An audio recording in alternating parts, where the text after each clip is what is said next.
Hey guys, I hope you're doing well. Today we're going to be doing part 2 to my Understanding Scales and Modes Made Easy video. Now, if you didn't see part 1, I'm going to leave a link to it down below in the description. I recommend watching that one first in order to really understand everything I'm going to be touching on in this video. But even if you didn't, I am going to be doing a little bit of a recap right at the start, so hopefully that helps. But yeah, go watch part 1 if you really want to make sure you get everything. But anyways, the reason I'm doing this part 2 is because, the first video was just 20 minutes long, and I think I covered the really strong basics to get a good foundational understanding of scales and modes. But there's a few things I didn't hit on that I really wanted to, such as, the major scale. How does the major key tie into, the minor scale and modes and all that? And, what about getting different sounds in terms of, like, maybe I want an Egyptian sound, or maybe I want, a very happy sound. How do you get that with just knowing, kind of these simple scales and these simple modes? So that's what we're going to be doing today, and I really hope it helps some of you guys. But just before we get into it, if you like riff videos or you like helpful tip videos, be sure to go follow my Instagram at nick.nocturnal. I post a lot of cool, fun stuff on there. Alright, let's get into it. So regarding a recap, the concepts I really hope you took away from that first lesson were, number 1, what are scales? Right? Scales are simply just boundaries you play within. There are a certain number of notes, usually 7. Sometimes they can be less than 7, sometimes more. And you play within those range of notes in order to be considered within key. Those are your boundaries to stay within key, right? And the main scale we were focusing on was the minor scale, right? Something that a lot of people are accustomed to, the sad sounding scale. And it's used a lot in metal especially. And then we also discussed other scales, such as derivative scales, as I like to call them, the harmonic minor and the blues scale. And derivative scales are simply just taking the main minor scale and changing maybe one note, and then you have a different scale completely, right? So harmonic minor, in order to get that to the harmonic minor from minor scale, you sharpen the 7th note. In order to get to the blues scale from the minor scale, you add on a sharpened 4th note. Things like that, all right, etc., etc. So that was a really important thing regarding scales, as well as there was the idea of key changing. So if you're in a key here, right, so if we're going to play that first position shape on, that D starting on the 5th fret, we're in D minor because that's first position, and the first position, the first note of that, defines which key you're in. So if you're in D and you're playing first position minor scale, you're playing D minor. But hopefully you take the idea of what the shape is, right? Don't focus so much on the notes, focus on the shape itself, right? The shape your fingers are creating together. And then when you take that shape and apply it elsewhere, like maybe on the 2nd fret, or the 4th fret, or the 9th fret, you're still playing the minor scale in all of those situations. It's just you're playing in a different key of the minor scale. So here, you're starting at a B. You're playing B minor because you're playing the minor scale shape. Right here is C sharp minor, etc., etc. Okay, so that was really the kind of really important things when it comes to the scales themselves. So the second thing we discussed were modes, right? So now we understand scales, we know them in one position. That's great, but what about the rest of our fretboard? That's where modes come in. Modes are simply the same notes from the exact scale you just learned. It's just you're going to be playing them everywhere now in different shapes, in different positions, but still going over the exact same notes. And each mode, even though it's going over the same series of notes within your scale, it's going to start at a different point within the series of notes, right? So the first position just starts at the first note, and it goes 1, 2, 3, 4, 5, 6, 7, right? And then it repeats 1, 2, 3, 4, 5, 6, 7, 1, 2, 3, 4, 5, 6, 7, infinitely like that, okay? But when you go to a different mode, like let's say you go to the second mode, instead of starting at 1 and going 1, 2, 3, 4, 5, 6, 7, you're going to start at 2, and you're going to go 2, 3, 4, 5, 6, 7, and then 1. Because you start one note later, you're going to end one note later. That's really all modes are, and it's a continuous concept that kind of goes throughout your whole fretboard, right?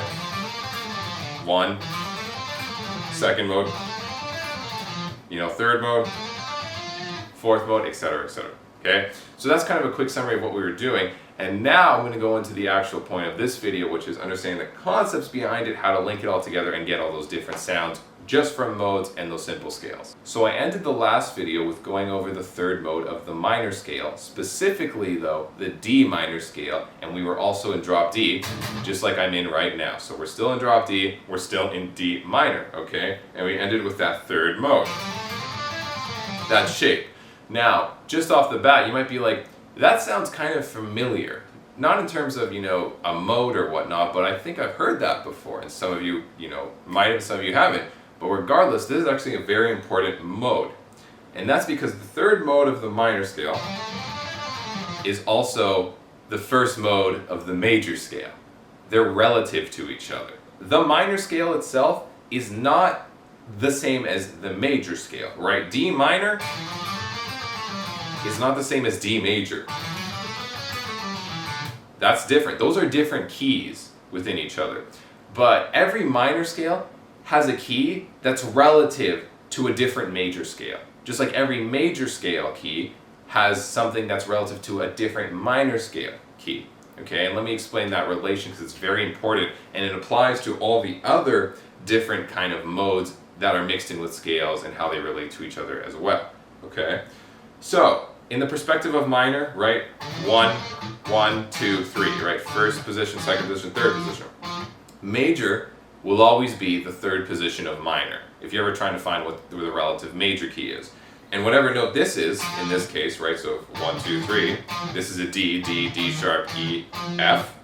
This is F major, right? This is the first note of F major, but it's the third note of D minor. And they go over the same series of notes, it's just the major scale starts at 3 instead of 1 when you're thinking in terms of minor, right?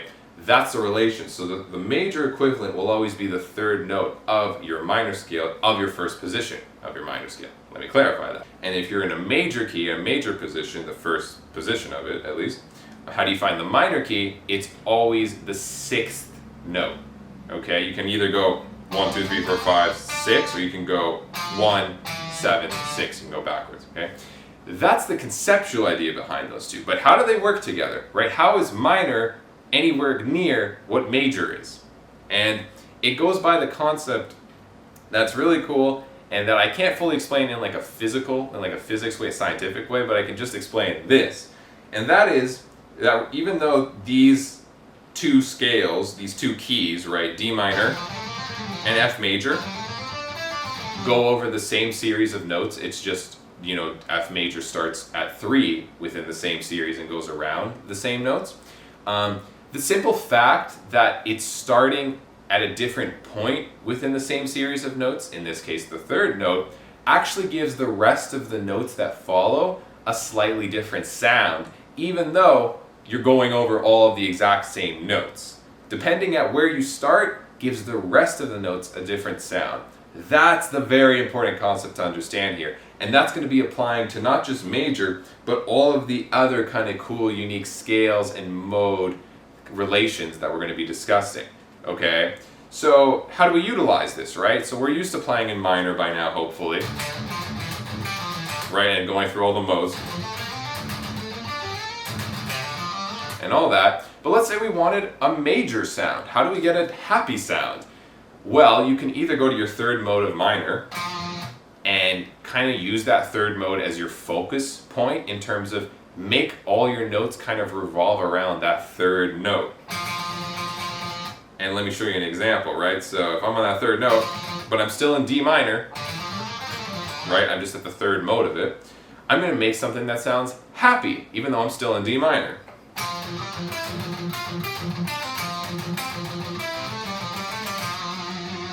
Right? Having all that focus on that third note is what's making everything else sound happy. That is what's making everything sound majory, okay, making it sound like major. Now, you can do it like that, but here's a key trick that, again, is going to apply to all the other things I'm about to talk about, is you can key switch in order to make it so that your low string, right, you're tuning, so if you're in drop D, right, we're used to seeing that we're in drop D, we're in D minor. Well, what if we said we're in drop D, but we're in D major now? D major, like I said, is not the same as D minor, but there's always a relative minor key that exists with it. So if you know your minor scale and you know all the shapes of it and the pattern, you also know your major scale and you know all the shapes and modes of them as well. Okay? So I want to translate F major and bring it down to D major. What do? Well, whenever you shift modes, just like when I talked about in the first lesson with key changing, you take that shape and you take all your shapes and you move them all together perfectly. So if this is 1, 2, 3, like that. Well, 1, 2, 3, I'm now saying I want D, which is over here at the 5th fret, to be 3.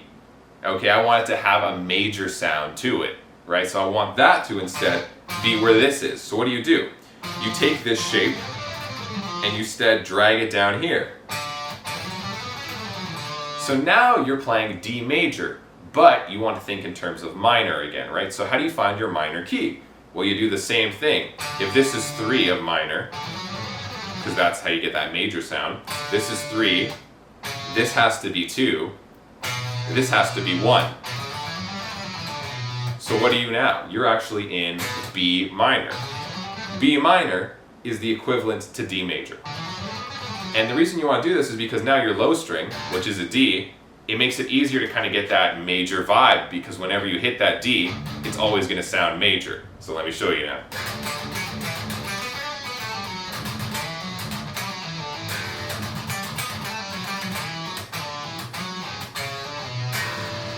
Okay, that's the cool trick. Again, did we learn any new scales? No, we didn't learn any new scales. We didn't learn any new modes. We didn't learn anything new. We just learned a new concept, which is how to kind of take the modes we already know of the minor and manipulate them to sound like what they're supposed to sound like, right? The 3rd mode of minor is supposed to sound happy. It doesn't always sound happy. It usually just sounds minor unless you put the focus of everything you're playing on that mode. Okay, and that is such an important concept of how to get a bunch of different sounds, whether it be a major happy sound, like that, or an Egyptian sound, which we'll get to in a second.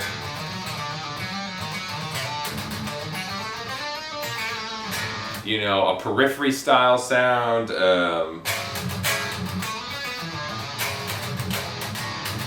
polyphia, etc., all those different types of vibes and styles, all are derived from this exact same concept, where you don't have to necessarily learn a different scale, although sometimes you do, right? Like diminished scale is its own thing, it's its own sound, and a melodic minor, and those are different scales and all of that. But this core idea isn't a different scale, it's just focusing on the modes that you already know and really highlighting the features of those modes, okay? So that's how you do it with the 3rd mode. Now I'm going to show you how you do it with a few other modes. So now you know how to get a happy sound from the major scale, but it's still by just the simple knowledge of knowing your minor scale and knowing all your modes. There's a bunch of other sounds hidden within all these modes. In fact, each of these modes actually have their own fun, unique sound. Just some are more popular, you could say, than others. With minor obviously being the core of it, major being a very popular one, and the next one I'm going to talk about is Phrygian, and Phrygian dominant actually too. Which are very, very popular ones as well. So Phrygian, that Phrygian sound, that Phrygian mode, which sounds like this, very, very popular in modern metal, modern music, is actually derived from the 5th mode of the minor scale. Okay, so if you have that chart in front of you that I gave you last time, bring it up, to follow along. But anyways, the 5th mode starts at 12, and it goes 12, 13, 15. 12, 14, 15, then 12. Right? That's just Phrygian itself. That is that sound, that very modern metalcore, modern even gent sound. Now, how do you get your songs to sound like that, right? Because when you're jamming in minor, that doesn't sound very Phrygian. It doesn't sound very kind of almost Egyptian, very dark and evil like you're used to, right? What you have to do is the same concept of major. You have to key change. You have to take your 5th position of minor, which is the 1st position of Phrygian, just like how major links to minor, right? 3rd of minor is 1 of major. It's the same it's a mirrored concept of Phrygian. It's just Phrygian is the 5th position of minor, is the 1st position of Phrygian. Okay, so this is 1 of Phrygian, which is, I think this is an A, right? So this is A Phrygian, but it's also 5th position of D minor, okay? So how you get the sound out of Phrygian is either you can kind of jam, like you're jamming a D minor and just have all your focus on this one position at this Phrygian style. And it can get the job done just fine, but what people tend to do is they tend to key change in order to make it so D, because I'm in drop D, is D Phrygian instead of D minor. Now, when you change to D Phrygian, just like when we changed from, to D major is not the same as D minor. Just like D Phrygian is not the same as D minor. They're different keys, but they're relative to each other. You have to find the relative minor key. So if we're taking that Phrygian shape and taking it from A and bringing it down to D, the shape,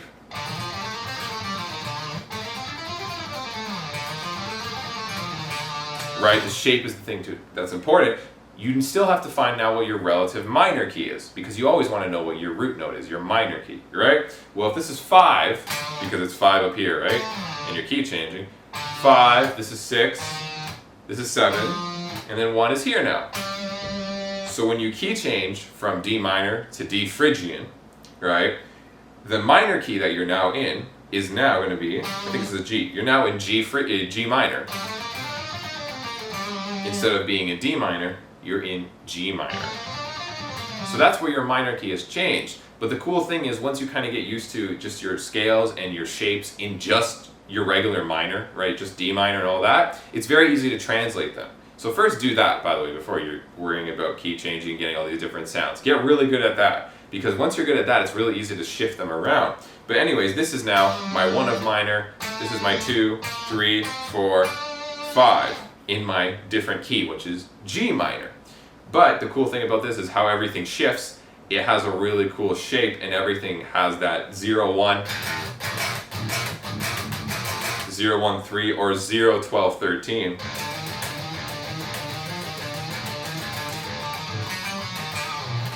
Sorry, that was Phrygian dominant specifically, which I'll get to in a second, but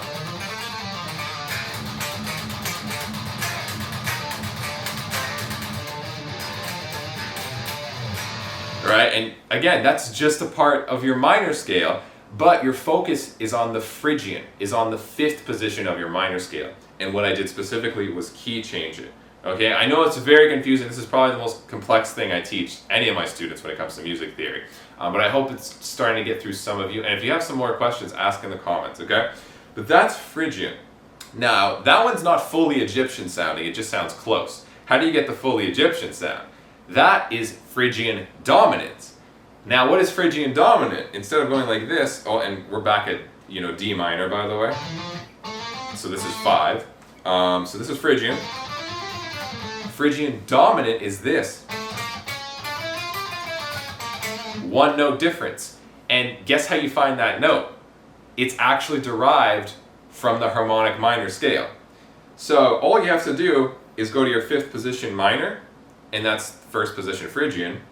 But if you do the harmonic minor version of that 5th position, it's actually, instead of Phrygian, it's Phrygian dominant. So the Phrygian dominant scale is actually a derivative mode, because harmonic minor and blues are derivative scales. This is a mode of a derivative scale. This is a mode of harmonic minor specifically. Okay, and it sounds Egyptian, which is cool, because harmonic minor itself kind of sounds classical. It still sounds dark, but it sounds more classical. But because it's the 5th mode of harmonic minor, it actually has that Phrygian dominant sound, which is sick. And then how do we, again, adjust it to make it so when we're jamming, everything has that Egyptian vibe? Well, you can either just jam up here, and it kind of has it, but if you really want to get the full effect, what most people do is they make it so that open low string, right, where it's a D for us, we're in drop D, is Phrygian dominant. So we're not going to be in D minor anymore, we're switching this down just like we did with Phrygian. Take the shape, bring it down here. Everything else moves with it, including the low string, all the other strings, which again, is something you have to get used to, how everything moves with it. But it's all linear, it's just like key changing. It's the exact same thing, okay? It is key changing. And your shape is then going to turn out to look like this, 0, 1, 4 on the low string, and then 12, 13, and you can use 16.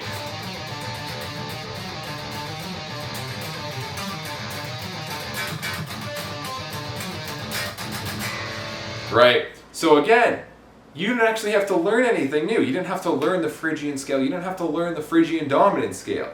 You just had to know the minor scale and learn all of the modes of it, and then you also, if you wanted to, learn the harmonic minor version of it, right? So that's my point with all this. And this continues on with all of the other modes. Each mode has its own distinct sound. Again, I'm just focusing on the popular ones. And you know, I've already been talking long enough, so I probably won't go into depth too much about, you know, there's the Lydian style one, which is the very kind of polyphia-esque, like.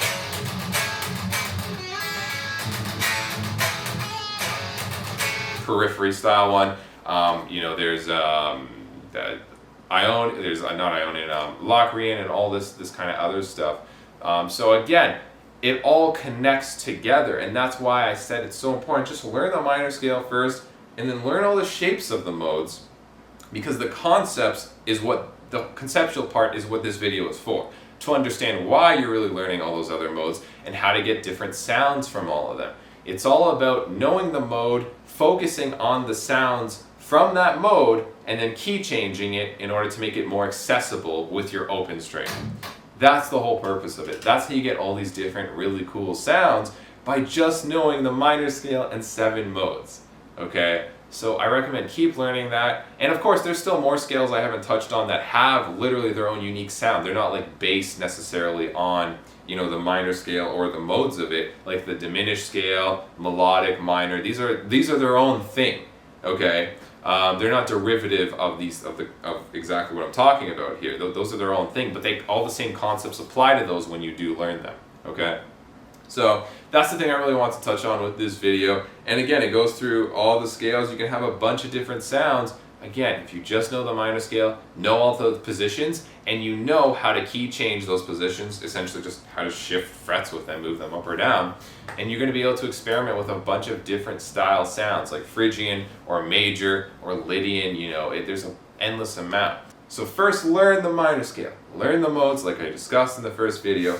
Once you're comfortable with that, start key changing, start focusing on specific modes and making those the highlights. Anyways guys, I've talked long enough. I hope this video was helpful. I tried to make it as easy as possible to understand without going too much on like tangents or anything like that.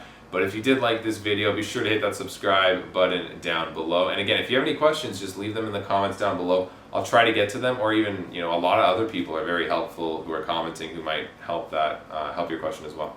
Alright guys, but anyways, thank you so much for watching, and I will see you next time.